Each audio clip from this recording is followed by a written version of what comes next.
উপায় বা দোয়া আছে কিনা যেন দুনিয়া এবং আখিরাতে কিছুই থাকবে না? এরকমটা কি সম্ভব? আমার কাজের কারণে পরকালের শাস্তি ছাড়া আর কিছুই দেখছি না। মানুষের তওবারও একটা লিমিট থাকে, আমার সেটাও নাই। এখন এত শাস্তি কিভাবে সহ্য করা সম্ভব? কারণ আমি আগুনের সংস্পর্শে কাজ করি, প্রতিনিয়ত এর উত্তাপ আমি অনুভব করি। যদি কোনো অঙ্গ পুড়ে মনে হয় হৃদয় পর্যন্ত জ্বালিয়ে দেয়। তদুপরি পরকালে অনেকগুলো স্টেপের আযাব। এখন আল্লাহ সুবহানাহু ওয়া তাআলা এরকম কোনো অপশন রেখেছেন কিনা জানাবেন প্লিজ। যে ভাই প্রশ্নটি লিখেছেন তিনি হয়তো মনে করেছেন যে তার পাপাচার, তার নিজের প্রতি নিজের যে অবিচার, জুলুম, অন্যায়, আল্লাহর অবাধ্যতা, এটা এত বেশি হয়ে গেছে যে আখিরাতে বোধহয় আল্লাহ তাকে মাফ আর করবেন না বা মাফ করার কোনো অপশন নেই। এ ধরনের চিন্তা আমাদের অনেক ভাইদের মধ্যে, অনেক বোনদের মধ্যে আসে, বিশেষ করে তরুণদের। এবং একটা বয়সে মানুষ যখন নানা ধরনের অনাচারে ডুবে থেকে নিজের জীবনকে ধ্বংসের দ্বারপ্রান্তে নিয়ে যায়, তখন এই ধরনের চিন্তা ভাবনা আমাদের অনেকের মধ্যে চলে আসে। তো এ ধরনের চিন্তা ভাবনা যাদের মধ্যে আসে তাদের আল্লাহ সুবহানাহু ওয়া তাআলা বলেছেন, লা তাকনাতু মির রাহমাতিল্লাহ ইন্নাল্লাহা ইয়াগফিরুয যুনুবা জামিআ। তোমরা আল্লাহর রহমত থেকে নিরাশ হইও না, আশা ছেড়ে দিও না, কারণ আল্লাহ তাআলা সকল গুনাহ মাফ করবেন। এই আয়াতে আল্লাহ তাআলা বলেছেন তোমরা সকল গুনাহ আল্লাহর কাছ থেকে মাফ পাবে, সকল গুনাহ তিনি মাফ করবেন। এমন কোনো গুনাহ নাই যেটা ক্ষমার অযোগ্য। যিনি প্রশ্নটি লিখেছেন তিনি লিখেছেন তওবার একটা লিমিট আছে। এটা ভুল ধারণা, তওবার কোনো লিমিট নেই। তওবা এমন একটা সিস্টেম যেটা আনলিমিটেড।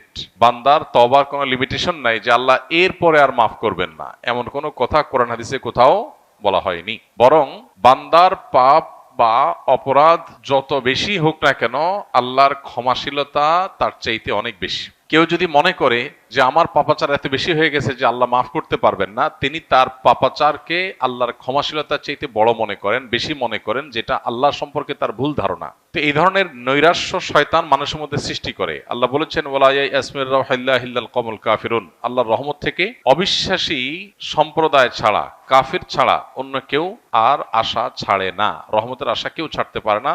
যদি কেউ অবিশ্বাসী হয় সেই কেবল আশা ছাড়তে পারে। তো এই যে আপনি আশা ছাড়ছেন বা আশাহত হচ্ছেন যে আল্লাহ আপনার কোনো গুনাহ মাফ করতে পারেন না, এত গুনাহ আপনার হয়ে গেছে, এর মানে আল্লাহ সম্পর্কে আপনার ভুল ধারণা জন্মেছে। আল্লাহ সম্পর্কে এই ধরনের ধারণা থাকা এটা ভুল এবং কুফরি। এজন্য এই ধরনের ধারণা পোষণ করা অনুচিত। আপনি আল্লাহর কাছে পরিপূর্ণ তওবা করে ফিরে আসেন, আল্লাহ তাআলা সমস্ত গুনাহ মাফ করার ওয়াদা করেছেন। আল্লাহর ওয়াদা আপনাকে বিশ্বাস করতে হবে। আপনি যেটি লিখেছেন যে জীবন থেকে অব্যাহতি নেওয়ার কোনো উপায় আছে কিনা, যে আল্লাহর কাছে আমি বলবো আল্লাহ আমি জান্নাতও চাই না, জাহান্নামও চাই না, আমাকে হিসাবের বাইর করে দেন, খাতাতে নাম কেটে দেন, পুরস্কারও চাই না, তিরস্কারও চাই না, এরকম কোনো সিস্টেম নাই। আমাদেরকে অবশ্যই পুরস্কার অথবা তিরস্কার যে কোনো একটা গ্রহণ করতে হবে আমাদের কর্মপদ্ধতি অনুযায়ী। আল্লাহ বলেছেন মান আমিলা সলিহান ফালিনাফসি ওয়া মান আসআ ফাআলাইহা ওয়া মা রাব্বুকা বিযাল্লামিল লিল আবিদ। যে ব্যক্তি ভালো কাজ করে, ভালো কিছু করে, সেটা তার জন্য করে, আবার সে কেউ যদি খারাপ কিছু করে সেটাও তার নিজের জন্য করে বা তার উপরে সেটা বর্তায়। আল্লাহ কারোর প্রতি জুলুম করেন না। যা মানুষ পায় সেটা তার কর্মের ফল। তো নৈরাশ্য বা আশাহত হওয়া এটা শয়তান মানুষের মধ্যে সৃষ্টি করে। আমাদের শয়তানের বিরুদ্ধে সংগ্রাম করতে হবে, নিরাশ হওয়া চলবে না। আমাদের বিশ্বাস রাখতে হবে আমার কাজ অপরাধের জগৎ থেকে সরে আসা, সংকল্প করা, অনুতপ্ত হওয়া, লজ্জিত হওয়া, আল্লাহর কাছে ক্ষমা প্রার্থনা করা, ভবিষ্যতে এই অপরাধ আর না করার ব্যাপারে দৃঢ় আশাবাদ ব্যক্ত করা এবং সংকল্প করা। ব্যাস এইটুকু যদি আমি করতে পারি, আল্লাহ রাব্বুল আলামিন অবশ্যই আমাকে মাফ করবেন। আমরা অনেকে মনে করি যে শিরকের অপরাধ আল্লাহ মাফ করবেন না। এটাও এইভাবে ধারণা করাটা পুরোপুরি সঠিক না। বরং শিরক করে যদি কেউ তওবা ছাড়া মারা যায়, সেটা আল্লাহ তাআলা মাফ করবেন না। শিরক করার পরও যদি কেউ তওবা করে, সেটাও আল্লাহ তাআলা মাফ করবেন। শিরকের চাইতে বড় অপরাধ পৃথিবীতে নেই। সেই শিরকের অপরাধ করার পরও, এবং শিরক একবার দুইবার না, বছরকে বছর, জীবনে হাজার হাজার লাখো লাখো অগণিত বার শিরক করেছে কেউ, কিন্তু তওবা যদি একবার করে সবগুলো মাফ হয়ে যাবে। আল্লাহ রাব্বুল আলামিন এত বেশি ক্ষমাশীল। শয়তানের কাজ হলো আমাদেরকে জাহান্নামে নেওয়া। শয়তানের সবচাইতে সংক্ষেপে জাহান্নামে নেওয়ার সিলেবাস হলো মানুষকে নিরাশ করে দেওয়া। মানুষ যখন আশা ছেড়ে দিবে যে ঠিক আছে আল্লাহ যখন মাফই করবে না, তাহলে আর আমার আর তওবা করে লাভ কি, ঠিক আছে আমি যা ইচ্ছা তা করি, তখন সে তওবার রাস্তা থেকে সরে যায়। এজন্য শয়তান আমাদেরকে নিরাশ করে। আর শয়তানের বিরুদ্ধে এই সংগ্রামে জয়ী হওয়ার চেষ্টা আমাদের করতে হবে। আল্লাহ আমাদেরকে তৌফিক দান করুন। আমরা জানি পানিতে ডুবে মারা গেলে শহীদি মর্যাদা পায়। সম্প্রতি এক কৃষক 500 টাকা বাজি ধরে 100 ডুব দিতে গিয়ে মারা যান। এ ধরনের মৃত্যু কি শহীদি মৃত্যু হিসেবে গণ্য হবে? মোটেই না ভাই, শহীদি মৃত্যু এত সহজ না। 50 টাকার লোভে কোনো ভাই যদি 100টা ডুব দিতে গিয়ে মারা যান, আল্লাহ তাআলা মাফ করুন। এটা নেহায়েতই তার বিভ্রান্তি এবং ভুল পদক্ষেপ। আল্লাহ তাআলা তার এই বান্দাকে মাফ করে দিন, আমরা দোয়া করি। তার শোক সন্তপ্ত পরিবারকে আল্লাহ তাআলা সান্ত্বনা নসিব করুন। আমাদের জীবনে অনেকেই এই ধরনের হেয়ালিপনা, অনেকেই এই ধরনের পাগলামো করি। এই পাগলামো করার কোনো সুযোগ নাই। ইমানদারের জীবনের মূল্য অনেক বেশি, কারণ ইমানদারের জীবনের মূল্য কি? জীবনের প্রাইস কি?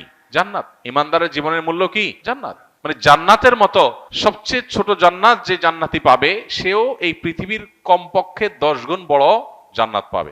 এত বিশাল জান্নাত, এত মূল্যবান নেয়ামত যে জীবনের বিনিময়ে পাওয়া যাবে, সেই জীবন 50 টাকা বিক্রি করার জিনিস না। সে জীবন সামান্য একটু বাজি ধরে আমি ধ্বংস করার জিনিস না। সে জীবন কিভাবে বিলীন করতে হয়, সে জীবন কিভাবে উৎসর্গ করতে হয়, এটা শহীদ শরীফ ওসমান হাদিরা দেখিয়ে গেছে। এটা আবু সাইদরা দেখিয়ে গেছেন কিভাবে সে জীবন উৎসর্গ করতে হয় মানুষের মুক্তির জন্য।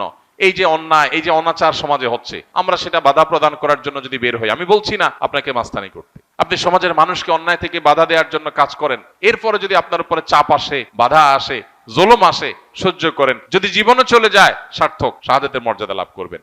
অতএব এই ধরনের বাজি ধরতে গিয়ে মারা গেলে শাহাদাতের মর্যাদা এত সস্তা জিনিস না।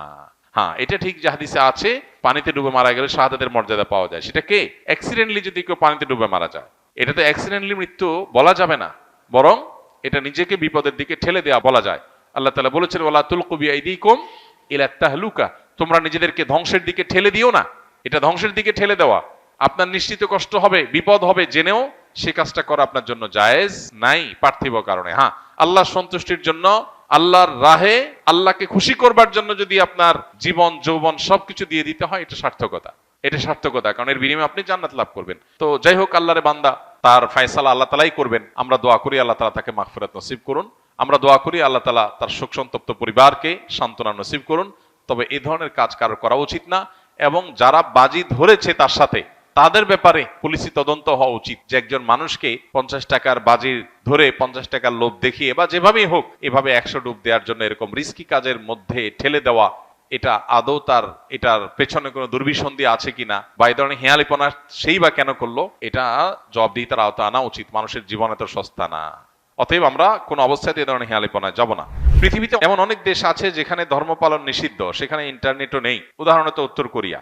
এখন প্রশ্ন হলো, সেখানে যাদের কাছে ইসলামের দাওয়াতই পৌঁছেনি, তাদের অবস্থান কোথায় হবে পরকালে? কোন ব্যক্তি, কোন সমাজের মানুষের কাছে যদি ইসলামের কোনো দাওয়াত না যায়, তাহলে কিয়ামতের ময়দানে তাদের কোনো হিসাব নাই, শুধু একটা হিসাব হবে। সেটা হলো তারা কোনো সৃষ্টিকর্তায় বিশ্বাস করছে কিনা, আল্লাহর একত্ববাদে বিশ্বাস করছে কিনা, এটুকু হিসাব নেওয়া হবে। বলে এটুকু কেন হিসাব নেওয়া হবে? কারণ এইটুকু বোঝার জন্য কোনো দাওয়াতের প্রয়োজন নেই। মানুষের বিবেক যথেষ্ট। মানুষের বিবেক তার সৃষ্টিকর্তার খোঁজ করার জন্য যথেষ্ট। তার বিবেকই তাকে তাড়না দিবে যে আমাকে কে সৃষ্টি করলেন। এই পৃথিবী কি এমনি এমনি চলছে? এমনি এমনিতে একটা গাছের পাতাও নড়ে না, বাতাস আসে তাই পাতা নড়ে। বাতাস ছাড়া কি পাতা নড়ে? কেউ না নাড়ালে কি পাতা নড়ে? একটা পাতা যদি এমনি এমনি না নড়ে, তো পৃথিবীর এই মহাসৃষ্টির সবকিছু চলছে কোনো ক্রিয়েটর ছাড়া। ক্রিয়েশন হচ্ছে ক্রিয়েটর ছাড়া, এটা তো অযৌক্তিক। অতএব এই ক্রিয়েশনটাই ক্রিয়েটরের অস্তিত্ব, মহান সৃষ্টিকর্তার অস্তিত্বের জানান দেয়।